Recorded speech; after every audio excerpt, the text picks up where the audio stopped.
রহমানির রহিম। প্রিয় দেশবাসী, আসসালামু আলাইকুম। বহু প্রতীক্ষিত ত্রয়োদশ জাতীয় সংসদ নির্বাচন ও গণভোট 2026-এর প্রাক্কালে আমার শুভেচ্ছা গ্রহণ করবেন।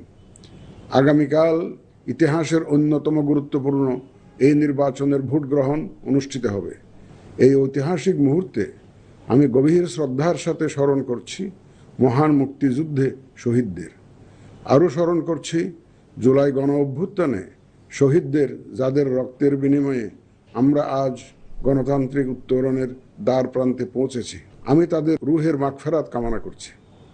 আমি একই সাথে আহত জুলাই যোদ্ধাদের আশু আরোগ্য ও স্বাভাবিক জীবনের জন্য দোয়া করছি।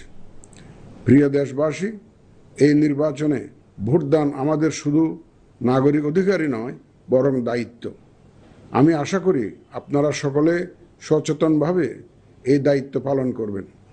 রাজনৈতিক দল, প্রার্থী ও ভোটারদের প্রতি আহ্বান, শান্তি ও সৌহার্দ্যপূর্ণ পরিবেশ রক্ষার্থে সকলে দায়িত্বশীল ও যত্নবান হবেন।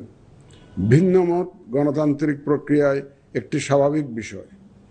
এই বিষয়টি স্মরণে রেখে আপনারা উৎসবমুখর পরিবেশ নিশ্চিত করে স্বতঃস্ফূর্তভাবে ভোট কেন্দ্রে আসবেন, পছন্দের প্রার্থীকে ভোট দেবেন এবং গণতান্ত্রিক প্রক্রিয়ার স্বাভাবিক পরিণতি হিসাবে জয় পরাজয়কে মেনে নেবেন।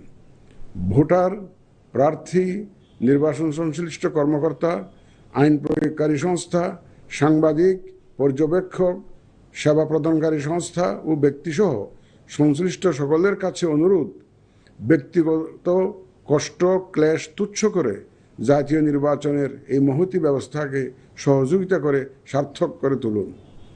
প্রিয় ভোটারগণ, আমরা শান্তিপূর্ণ ও উৎসবমুখর পরিবেশে নির্বাচন অনুষ্ঠান করতে চাই।